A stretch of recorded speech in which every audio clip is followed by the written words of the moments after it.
In 1303 BC, when temples glittered in sunshine and the territories of Egypt expanded transcontinentally, Ramses II was born. He didn't arrive into the world as just any child, but as the grandson of the first pharaoh of the 19th dynasty, Ramses I, a man who was not much more than an officer, a good soldier, and wasn't of royal blood. Thus, our protagonist was part of a dynasty that came from Avaris, a city with Middle Eastern ancestry. He was no pampered prince surrounded by luxuries and hard music, but rather an apprentice general. At only 15, Seti named him crown prince and took him along on campaigns to learn the art of command. While other boys his age were busy studying or working, Ramses was worried about the Hittites conquering Syria, and in the meantime he mastered the war chariot, perfected his archery skills, and learned to address his troops with the voice of someone seemingly born to lead an empire.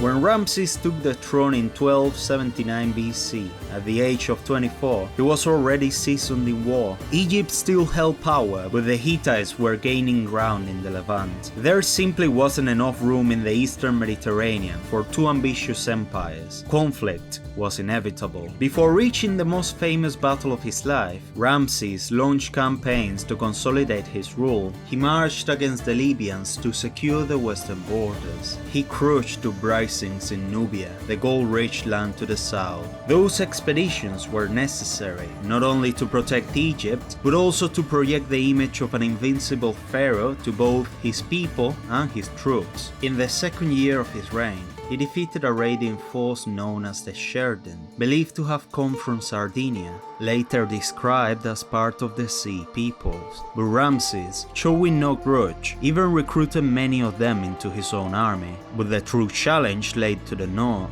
the struggle for Canaan and Syria. There, Ramses faced city-states whose loyalties shifted with the wind. Because playing chess is a lot trickier when the pieces decide to change color mid-game. In these early campaigns, Ramses showed a personal style. He wanted everyone to know what he achieved, though always with a layer of epic exaggeration on top. Each victory was carved onto temples and tablets, with his colossal figures mything enemies as if they were mere dolls. Did he actually win every battle? Not quite. But if you relied solely on the walls of Karnak or Abu Simbel, you'd believe Ramses never lost. The great clash between Egypt and the Hittites revolved around a city, Kadesh, in Syria. Whoever held it controlled vital trade routes, and with them, the reputation of being the dominant empire in the Near East. To give you a bit of context, the great powers of the time weren't only the bronze wearers of cloth wigs or the band of warriors from the north. Two other ancient cultures also stood, with beards and hair that reached the ground: Assyria and Babylon. Both were heirs of the birthplace of civilization itself, the Sumeria of Uruk, Sargon of Akkad, and the Empire of Ur. But instead of growing side by side, these brothers despised each other with absurd intensity. Their constant sabotage of one another caused them to fall short of their true potential, leaving them in the shadows of the titans soon to collide in the Levant. In the 5th year of his reign, Ramses launched one of Egypt's most ambitious campaigns. He assembled an army of some 20,000 men,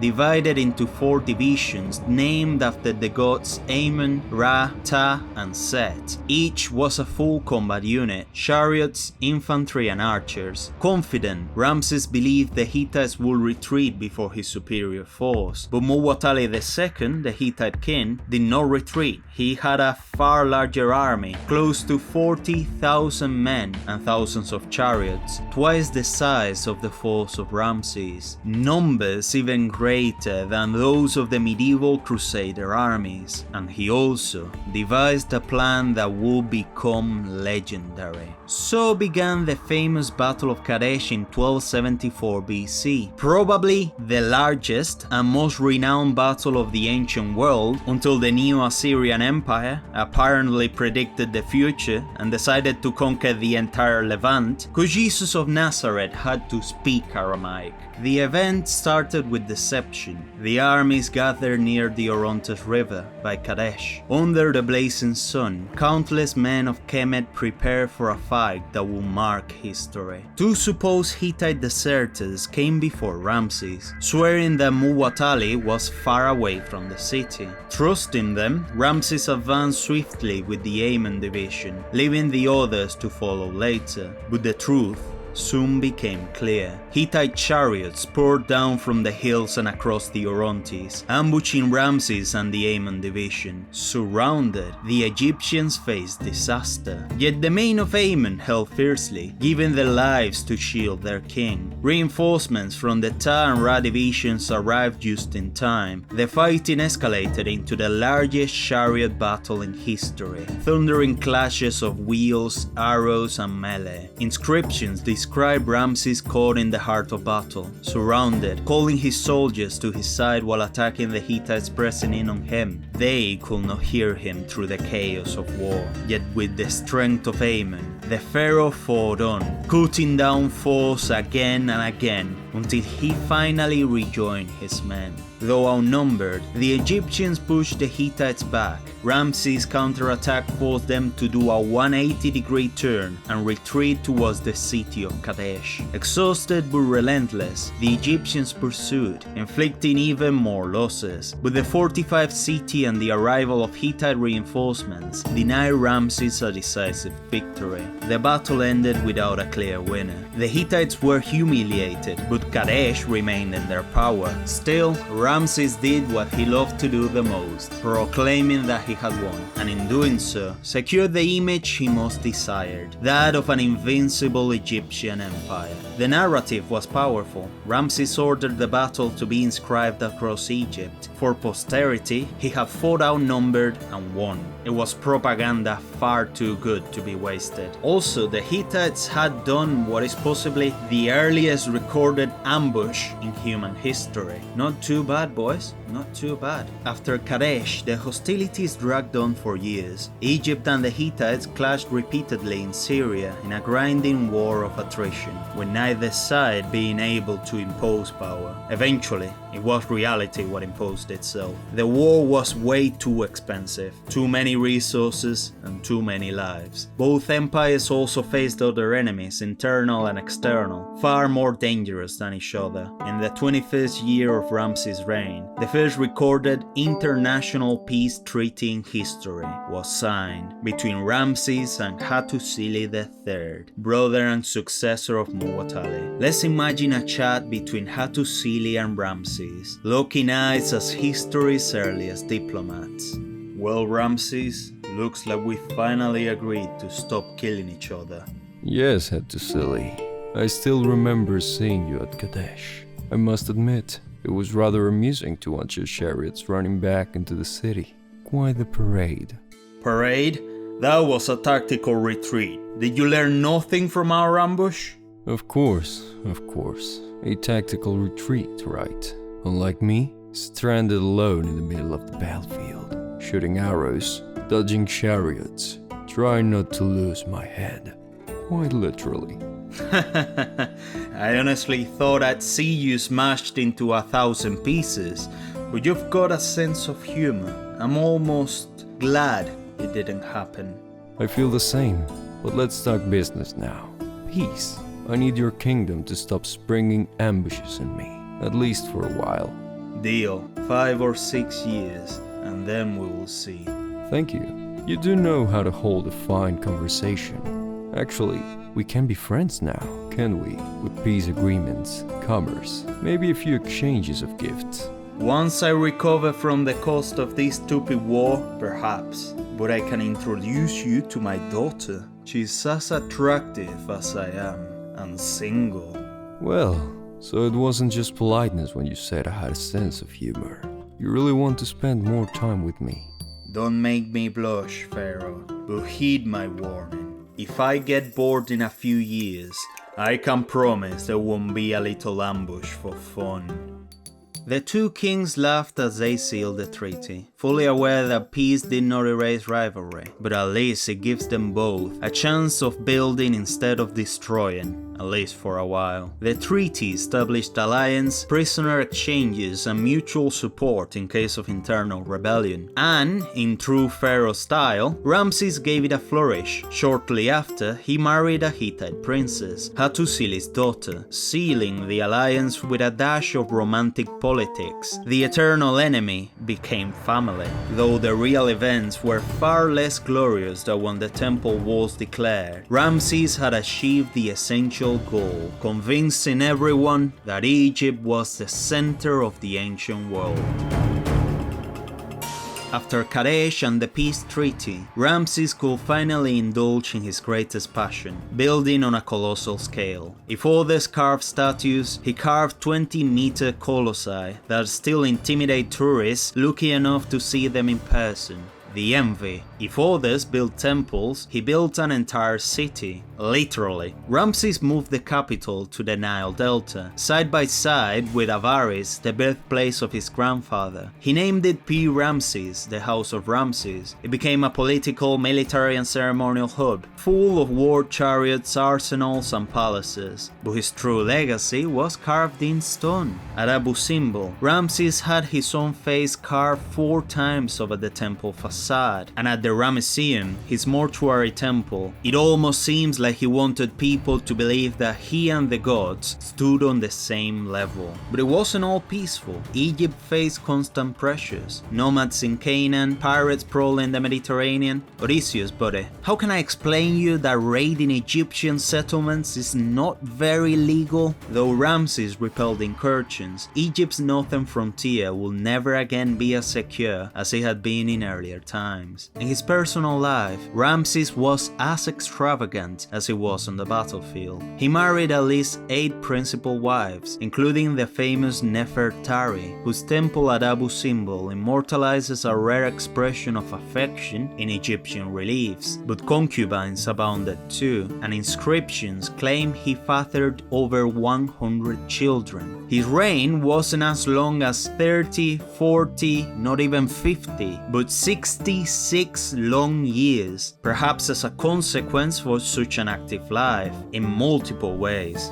By the end of his reign, the golden warrior in his chariot was gone. Ramses had become an old man who had outlived many of his sons, rather than the other way around. His final years were spent in rituals, overseeing temple works, and polishing his image as a living god. When he died at the age of 90, in 1213 BC, his reign has stretched across generations. He was succeeded by his son Merneptah, who was already 70 years old. I'm so sorry, Merneptah. God, that must have been really cruel, man. Poor bastard. Nearly 7 decades of mainly prosperity for his people, leading to him being remembered in a very positive light. Ramses II was buried in the Valley of Kings, in a grand tomb, though his mummy was later moved to protect it from looters. Today, in the Cairo Museum, his body still bears witness to a man who lived like a god and reigned longer than almost any other king of the ancient world. Thing is, when we speak about Ramses II, one question inevitably arises. Was he the Pharaoh of Exodus? Well, according to the Bible in the Book of Kings, it states that the Exodus happened 480 years before the construction of the Temple of Solomon. We know it was built around 966 BC, making the Exodus happen in the middle of the 15th century before Christ, almost 2 centuries before Ramses II. And that's why most of biblical chronologies don't match Ramses being the Pharaoh of Exodus. And for those of you who might be making yourself the question of, what if the Bible is wrong? Well, technically, that will make you into a massive heretic. Then why do so many movies and popular stories insist that Ramses II was the Pharaoh of the Exodus, especially the movie of the Prince of Egypt, which I absolutely love? Mainly because the book of Exodus itself mentions the word Ramses, saying that the Hebrews built the city of Ramses. and naturally people will make that direct association. But in reality, this might be one of the many later updates of the biblical text. Scribes, writing centuries later, might have replaced the city's original name, Avaris, with the one that they knew in their own time, Ramses. Think of it like this. Imagine that a medieval writer stated that Julius Caesar metaphorically conquered Constantinople instead of the name that it had on Caesar's time, Byzantium. An anachronism that helps people understand, but historically impossible, because how can the city be named Constantinople 300 years before Constantine was born? And you might understandably be wondering, why only relying on biblical sources when we can use archaeological ones? Good question, because they don't exist. To this day, there is no archaeological evidence of a mass exodus coming from Egypt, other than that of the Hyksos around 1550 before Christ. No Egyptian records speak about plagues, a huge departure of Hebrew slaves, or a pharaoh battling a foreign god. And considering how the Egyptians recorded everything, including the loot from each campaign, it's hard to imagine they would have missed on such a perfect opportunity for making propaganda. Some scholars think that the Exodus might not be talking just about a singular event, but it might be a compilation of different memories from expulsions, migrations, and conflicts involving Semitic peoples in Egypt over centuries, which are very likely to have happened, and were later combined into one grand narrative for comprehension purposes. So if Ramses II wasn't the pharaoh of the Exodus, then who was it really? The one that most agree on is Amenhotep II, son of Thutmose III, for a couple of reasons. First of all, he lived a little after 1450 BC, and his firstborn passed away at an early age. Something that was actually really common in ancient Egypt, to be fair. Truth is that Ramses II is remembered not as a tyrant, but as a ruler who sealed peace with the Hittites, expanded Egypt's monumental legacy, and gave his people almost 7 decades of stability. His reign is more associated with diplomacy, construction, and cultural prosperity than with oppression or anything negative. And the treaty with the Hittites is a universal symbol. Carved in hieroglyphs in Karnak and in cuneiform at Hattusa, is the only ancient treaty that survives in both languages, and today copies of it even hang at the United Nations as a reminder of the world's first successful political agreement between great powers. So although some modern interpretation might show him as the villain of Exodus, history shows us a completely different Ramses. Not the oppressor of Moses, but the builder of cities, the father of countless princes, and the lifelong rival of the only empire that could possibly match Egypt. There is a very famous poem about him, although it's under the name that the Greeks gave Ramses, Ozymandias. I met a traveler from an antique land who said, 2 vast and trunkless legs of stone stand in the desert. Near them on the sand have sunk a shattered visage lies, whose frown and wrinkled lip and sneer of cold command tell that its sculptor well those passions read, which yet survived, stamped on these lifeless things, the hand that mocked them and the heart that fed. And on the pedestal these words appear: My name is Ozymandias, King of Kings. Look on my works, the mighty, and despair. Nothing beside remains, round the decay of that colossal wreck, boundless and bare. The lone and level sands stretch far away. The poem was written in 1818 by Percy Shelley, the husband of Mary Shelley, author of Frankenstein. It speaks to us about how time is so incomprehensibly powerful and cruel that is capable of erasing even the most massive and glorious legacies. But thanks to the enduring fascination with Egypt, the legacy of Ozymandias, Ramses, has come alive once again. As a matter of fact, the title of the Great that is usually given to Ramses wasn't even used in the ancient world. It was given by modern Egyptologists. And it's easy to see why. Maybe he wasn't the invincible conqueror that Thutmose III was, nor the cruelest tyrant, or the most massive builder. I'm just kidding, he actually was that. But above all, he embodied the perfect balance of what it meant to be a king, or a leader, someone that has one supreme duty: to guide his people towards a better future. Because what makes him great is not being a character of a religious tale, but rather that he kept Egypt at peace and gave his people prosperity for nearly 70 years. And especially because over 3,000 years later, we're still talking about him as the ultimate gigashad of the Bronze Age. So if you ever find yourself at Abu Simbel, standing before the colossal legs of Ramses, realizing that you barely reach the height of his sandals, remember, you might not do it just physically. But yeah, his propaganda shenanigans were most certainly questionable. That guy will delete every single negative YouTube comment.